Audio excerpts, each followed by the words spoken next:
নমস্কার, horror or truth চ্যানেলে আপনাদের সকলকে স্বাগত। আজকের গল্প জীবন্ত মৃত্যু।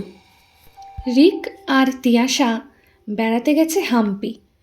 ওরা ঘুরতে ঘুরতে হাম্পির যেখানে পুরনো বিকিকিনির বাজার ছিল ওখানে এসে নীল আকাশের নিচে পুরনো পুরনো স্থাপত্য শৈলীর মাঝে তিতাসের চোখ আটকে গিয়েছিল।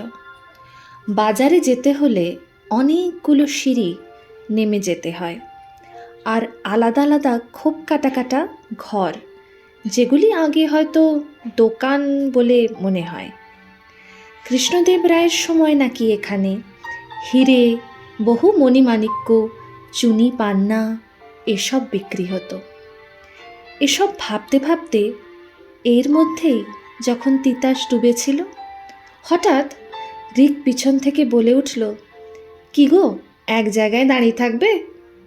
তিতাস বলল, হ্যাঁ তুমি এগো, আমি আসছি। কিছুটা এগিয়েই তিতাস দেখল কি যেন একটা চকচক করছে। পিছনে হালকা হলুদ হলুদ রঙের পাহাড়।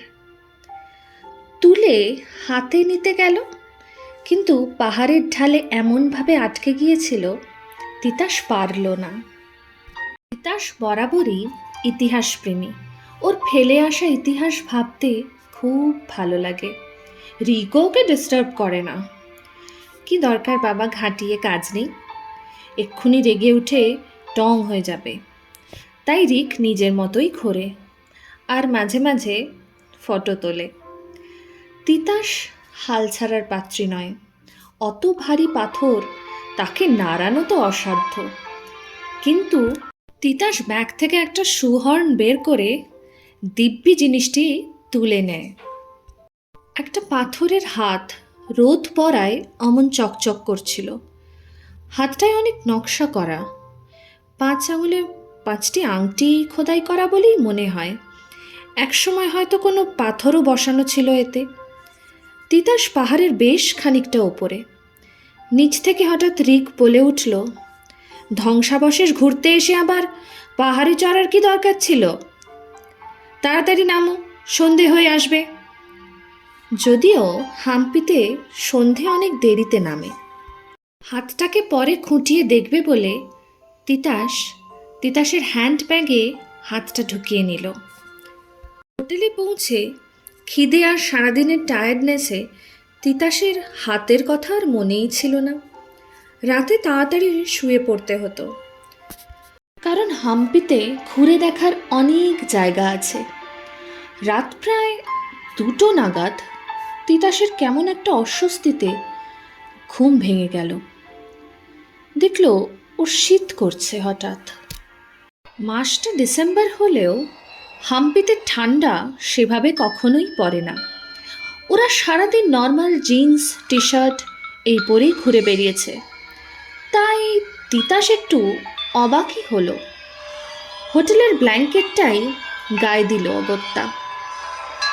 আবার মিনিট 15 পর কিসের একটা খুটখুট শব্দে তিতাস চমকে উঠল।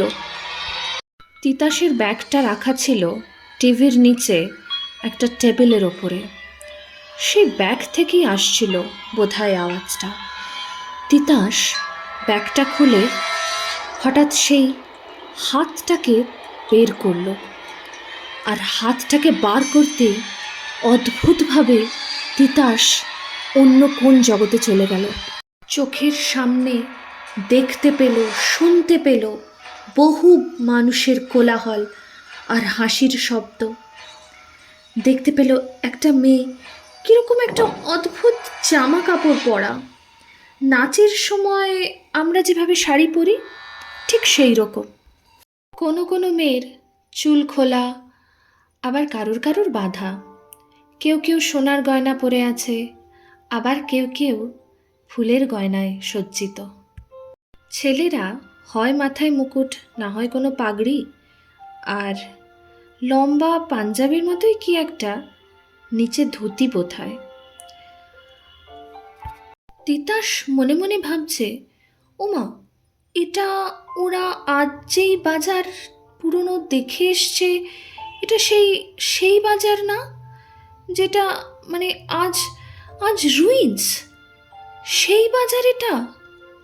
এ তো মোটেই ভাঙা চোরা কিচ্ছু নয়।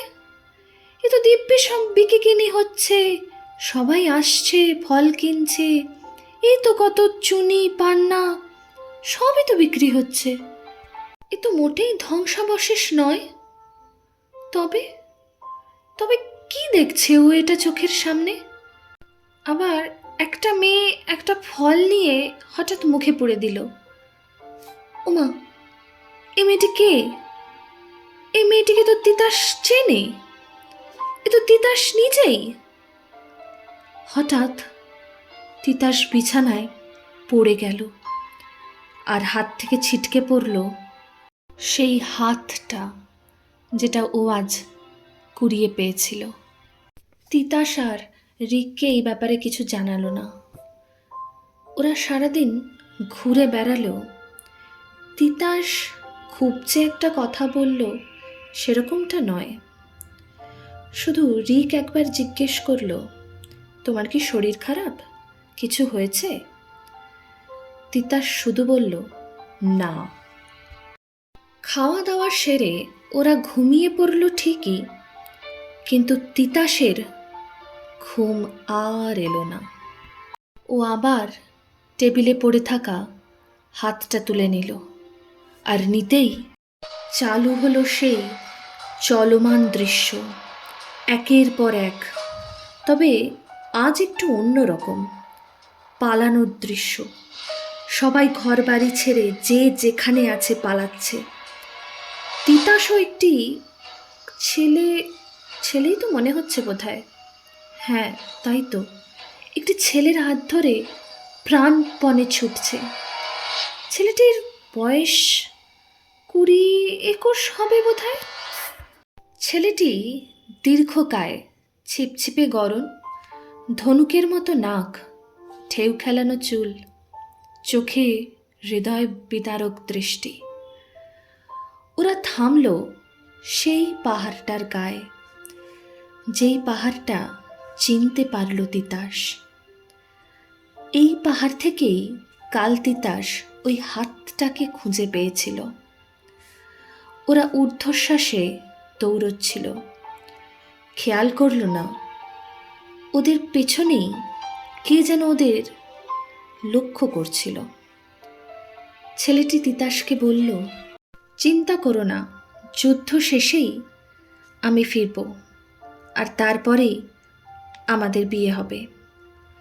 তিতাসের মতো দেখতে মেয়েটার চোখে অঝোর ধারায় জল বয়ে চলেছিল। ছেলেটি বলল, কাঁদছ কেন? এই দেখো, এই মূর্তিটা আমি বানিয়েছিলাম। এই মূর্তিটা তোমার কাছে থাক, ওটা দেখলে তোমার আমার কথা মনে পড়বে। আর এই মূর্তি থেকে হাতটা ভেঙে আমি শুধু আমার কাছে রাখলাম, কারণ যুদ্ধের সময় তুমি আমার হাতটা না ধরে থাকলে আমি হেরে যাব, যে যুদ্ধ করতেই পারবো না। চোখের জল মোছো, তোমার অশ্রু যে আমায় বড় দুর্বল করে দিচ্ছে। যুদ্ধ শেষ হলে খবর ঠিকই পাবে। আমি এখানে অপেক্ষা করব তোমার জন্য, তুমিও এখানেই অপেক্ষা করো। আমি ঠিক আসবো তোমাকে নিতে। আমাকে যদি পালাতেও হয় তবু আমি এখানে আগে এসে তোমাকে নিয়েই পালাবো। তোমায় ছাড়া আমি কোথাও যাব না। তুমি কথা দাও, তুমি আমার জন্য এইখানে এসে অপেক্ষা করবে। কথা দাও, তুমি আর কোনোদিনও কারো হবে না। কথা দাও, তোমার এই হাত তুমি আর অন্য কাউকে দেবে না আমাকে ছাড়া। কথা দাও। তিতাসের মতো দেখতে মেয়েটা নিচু স্বরে কি যে বলল সেটা ঠিক তিতাস বুঝতে পারল না। নজরে একবার বুকের কাছে টেনে নিয়ে তিতাসের মতো দেখতে মেয়েটাকে ছেলেটি বলল, তুমি আর কারো হলে আমি কিন্তু তোমায় বাঁচতে দেব না, এটা মনে রেখো। তুমি এই জন্মেও আমার, আগামী শত সহস্র জন্মে তুমি আমার। তিতাসের ঘোর যখন কাটল, তখন বাইরের দিকে তাকিয়ে দেখল ভোরের আলো অল্প অল্প ফুটেছে।